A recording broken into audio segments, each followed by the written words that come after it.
નમસ્કાર મિત્રો, આજે આયુર્વેદની અંદર જે પરેજીની મહત્વતા છે એ વિશે આપણે વાત કરીએ છીએ. તો મિત્રો, સૌપ્રથમ તો આયુર્વેદની ઔષધિ ખાવાની વાત આવે એટલે સૌપ્રથમ તો લોકો અચકાય અને દરેકના મનમાં એક એવી માન્યતા ઘર કરી ગઈ છે કે આયુર્વેદની પરેજી તો ખૂબ જ ભારે પડતી હોય, તેથી જો પરેજી પાળવામાં ના આવે તો રોગ આપણને ફરી પાછો થાય.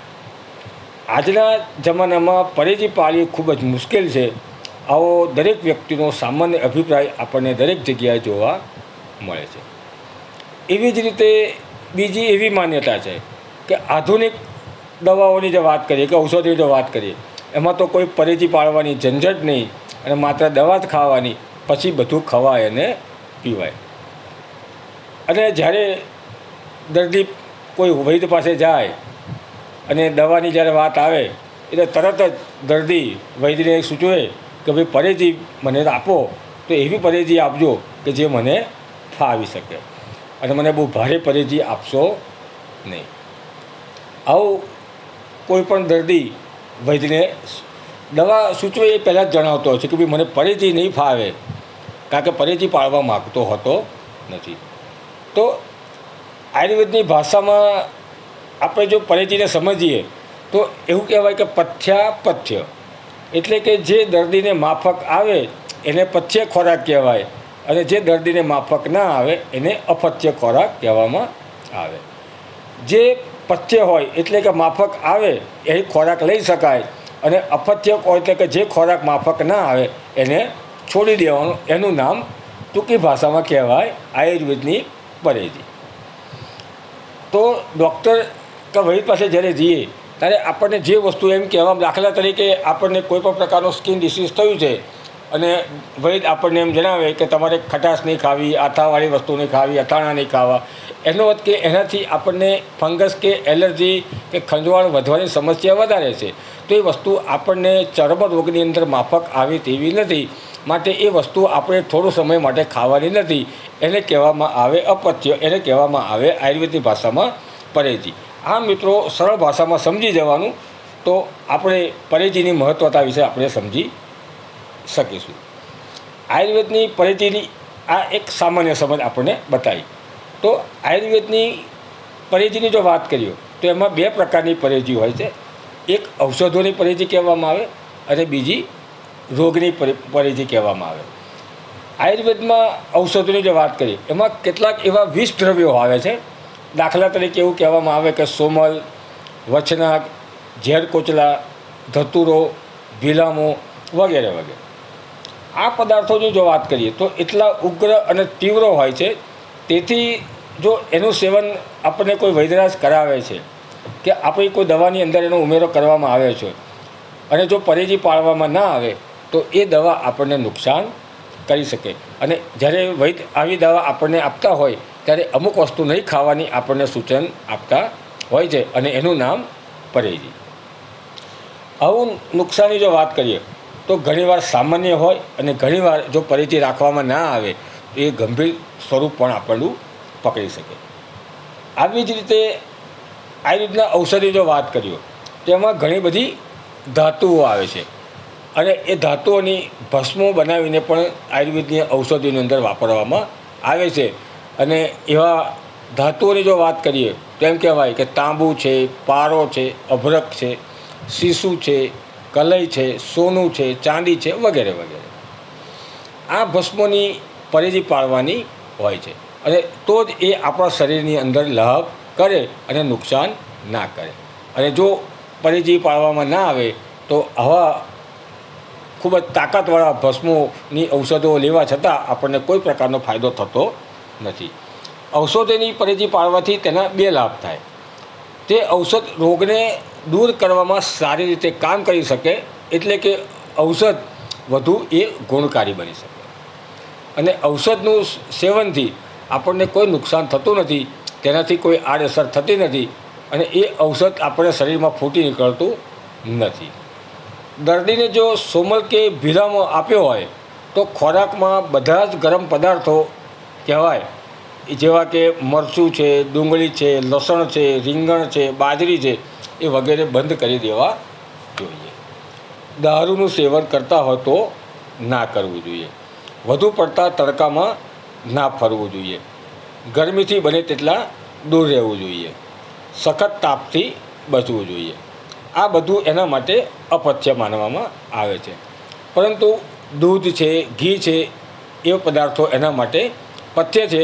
તેથી એવા પદાર્થોનું સેવન એને વધારે પડતું કરવું જોઈએ. શક્ય એટલું આવા દ્રવ્યોનું જ્યારે સેવન ચાલતું હોય તો ઘરમાં ઠંડા વાતાવરણમાં બેસવું જોઈએ. વધારે પડતો ગુસ્સો ના કરવો જોઈએ. દર્દીએ એમ કહેવાય કે પ્રસન્ન ચિત્તે આનંદમાં રહેવું જોઈએ. હાલની જો વાત કરીએ તો આજકાલ વૈદો આવા ઉગ્ર અને તીક્ષ્ણ ઔષધોના પ્રયોગો લગભગ કરતા હોતા નથી. બહુ જ ઉંમરલાયક જૂના વૈદરાજો છે જે ખૂબ જ આના જાણકાર હતા. તેથી તેઓ આવા પ્રયોગો દર્દી પર પહેલાં કરતા હતા. જેમ જેમ મોડર્ન મેડિસિનમાં પેનિસિલિન જે વિચારીને વપરાય છે, તેમ આયુર્વેદમાં પણ ઝેરી ઔષધો ખૂબ જ બહુ ઓછી માત્રામાં વાપરવામાં આવે છે. અને જ્યારે વાપરવામાં આવે ત્યારે એની પાછળ ખૂબ જ સાવચેતી અને કાળજી લેવામાં આવે છે. આ માટે જૂના વૈદરાજો એ આપણને કડક પરેજી પાળવાનું આપણને જણાવતા હતા. એ આપણે સમજવું ખૂબ જ જરૂરી છે. બીજી મિત્રો જો વાત કરીએ પરેજીની, જે રોગની પરેજીની વાત કરી, એની જો વાત કરીએ તો રોગને કેટલીક વસ્તુઓ અનુકૂળ આવતી નથી. તેવી વસ્તુઓનું આપણે સેવન કરવું જોઈએ નહીં. જે ચોક્કસ દ્રવ્યો માફક આવતા હોય તેનું સેવન કરવું જોઈએ. આ પરેજી દરેક બીમારીએ બદલાતી રહેતી હોય છે. દરેક રોગમાં એક સરખી જ પરેજી હોતી નથી. મુખ્ય તો રોગની પરેજીમાં મુખ્ય બાબત રોગ થવાના જે કારણ છે તે દૂર કરવાની વાત આવે. દર્દીએ શરીરને જે અનુકૂળ ના હોય તેવો આહાર વિહાર કર્યો હોય અને જેના કારણે બીમારીનો ભોગ બન્યો હોય, તે દરેક કારણોને અપથ્ય માનીને એને તાત્કાલિક છોડી દેવા જોઈએ. દાખલા તરીકે એમ કહેવાય કે ખાટા, તીખા, ગરમ, તળેલા ચટાકેદાર ખોરાક જે કહેવાય, એનું જો નિત્ય વધારે પડતું સેવન કરવામાં આવ્યું હોય તો અમ્લપિત્ત થાય. તેથી દર્દીએ જો અમ્લપિત્તની સમસ્યા છે તો આવા ખોરાક દર્દીએ પોતે એને છોડવા જોઈએ અને આવા ખોરાક ખાવા ના જોઈએ. એનું નામ પરેજી. આવા દર્દીએ ઠંડો છે, મધુર છે અને શામક આહાર વધારે પડતો લેવો જોઈએ. તો તેને એ વસ્તુઓને લાભ કરે અને એ એની પરેજી કહેવાય. આમ રોગ થવાના કારણને છોડી દેવું અને તેનાથી વિપરીત ક્રિયા કરવી એનું નામ પરેજી કહેવાય, એને કહેવામાં આપણે આવે છે. આયુર્વેદમાં તો નિરોગી વ્યક્તિ માટે પણ પરેજી બતાવવામાં આવેલી છે. અને જો તેમ કરવામાં આવે તો રોગનો હુમલો થતો નથી. લાંબો સમય તંદુરસ્તી જળવાઈ રહે છે. અને આવી વ્યક્તિને એનો સમાવેશ થાય. જેમ કે કોઈ વ્યક્તિનું સાવ નિરોગી હોય પરંતુ કોઈ ચોક્કસ પ્રકારની આહાર વિહાર કરવાથી તેને બેચેની લાગે. દાખલા તરીકે ચણાની વાનગી ખાધી હોય તો તેને પેટમાં ગડબડાટ થાય. બીજા વ્યક્તિને ખટાશ ખાવાથી મોઢા પર સોજા આવે છે. આવી વ્યક્તિઓએ કાયમ માટે જે તે વસ્તુની પરેજી પાળવી જોઈએ. આપણે ઘણી સારી ભાષામાં આપણે એને એલર્જી કહીએ છીએ કે ભાઈ હું તો ચણાનો લોટ ખાઉં છું તો ખંજવાળ આવે છે, કે આ ખાઉં છું તો મોઢા પર ફોલ્લા થઈ જાય છે, કે સૂજી જાય છે. તો એ વ્યક્તિને એ વસ્તુ માફક આવતી નથી અને એ વ્યક્તિ જો ખાવાનું છોડી દે તો એ આયુર્વેદની ભાષામાં પરેજી કહેવામાં આવે છે. જો આટલી સાવચેતી રાખવામાં આવે તો આપણું આરોગ્ય સારી રીતે જળવાઈ રહે છે. કેટલીક વ્યક્તિ એવી હોય છે કે જેમને કોઈ અસાધ્ય કે લાંબો સમયથી ચાલનારો રોગ થયો હોય. આવી વ્યક્તિએ કાયમ માટે પરેજી પાળવી જોઈએ. દાખલા તરીકે જેમને ડાયાબિટીસ થયો હોય તેમણે કાયમ માટે ગળપણ છોડી દેવું એ વધારે પડતું સલાહભર્યું કહેવામાં આવે. હૃદય રોગવાળાએ વધુ પડતા શ્રમવાળું કામ ના કરવું જોઈએ અને એને છોડી દેવું જોઈએ. વધારે શ્રમ કરવો જોઈએ નહીં. રોગ મટી ગયા પછી પણ એ ફરી પાછો થાય નહીં તે માટે ચોક્કસ પરેજી પાળવી જોઈએ. જો બીમારી મટી ગયા પછી તરત જ પૂરતો આરામ કર્યા વગર ફરીથી પાછું આપણે નિત્યક્રમમાં ચાલુ કરી દઈએ તો રોગ ફરીથી ઉથલો મારે, એને અપથ્ય થાય અને તે વખતે વધારે આપણને ડબલ હેરાન કરે. માટે જ રોગ આપણે જ્યારે કોઈ પણ પ્રકારની બીમારી થઈ હોય અને જ્યારે મટી જાય એ પછી ચોક્કસ પરેજી પાળવાની જરૂર હોય છે. એટલે કે આરામ પણ કરવો જરૂરી છે. આપણા અમુક ખાનપાન અને રહેણીકરણીથી આપણે બધા ટેવાઈ ગયા હોવાથી આપણે આપણા નિત્ય વ્યવહારમાં કોઈ કુપથ્ય જણાય કે જે આપણને માફક આવતું ના હોય તેનો ત્યાગ કરવાનું અનિવાર્ય આપણા માટે થઈ પડે છે. આવા સમયે એકદમ પરિવર્તન કરવું એ આયુર્વેદની બિલકુલ વિરુદ્ધ છે. તેથી શરીર જો એકદમ જ એનું પરિવર્તન કરવામાં આવે તો શરીરને નુકસાન થવાની શક્યતા રહેલી છે. આયુર્વેદના મતે અપથ્યનો ત્યાગ ક્રમશઃ એટલે કે ધીમે ધીમે થવો જોઈએ. દાખલા તરીકે એમ કહેવાય કે જો કોઈ વ્યક્તિને ડાયાબિટીસ થયો છે તો તેના માટે ભાત એ અપથ્ય છે અને કોદરી પથ્ય માનવામાં આવે છે.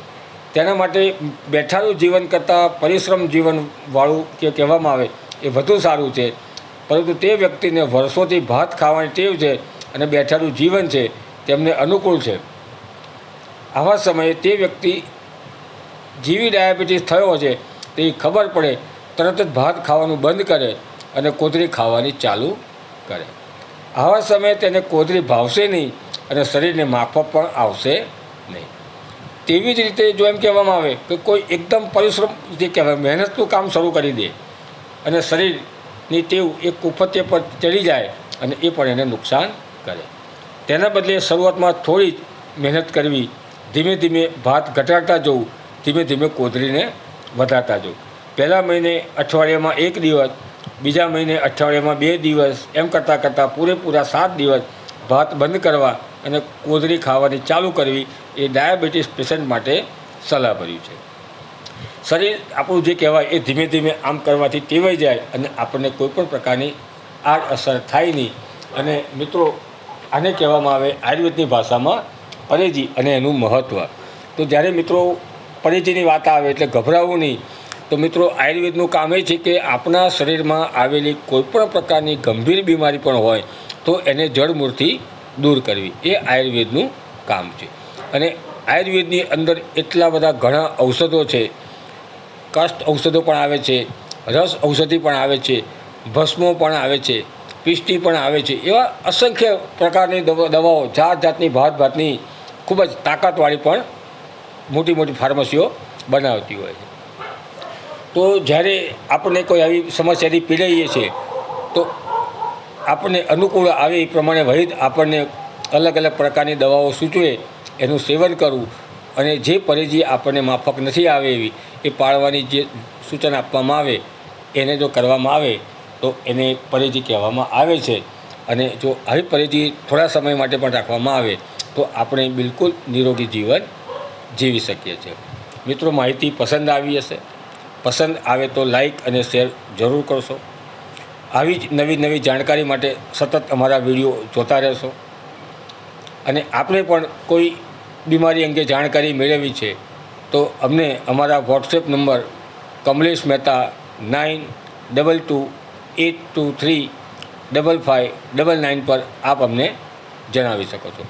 અમારી અનુકૂળતાએ અમે આપને આવી નવી નવી માહિતી આપણા સુધી પહોંચાડવાનો નમ્ર પ્રયાસ કરીશું. નમસ્કાર.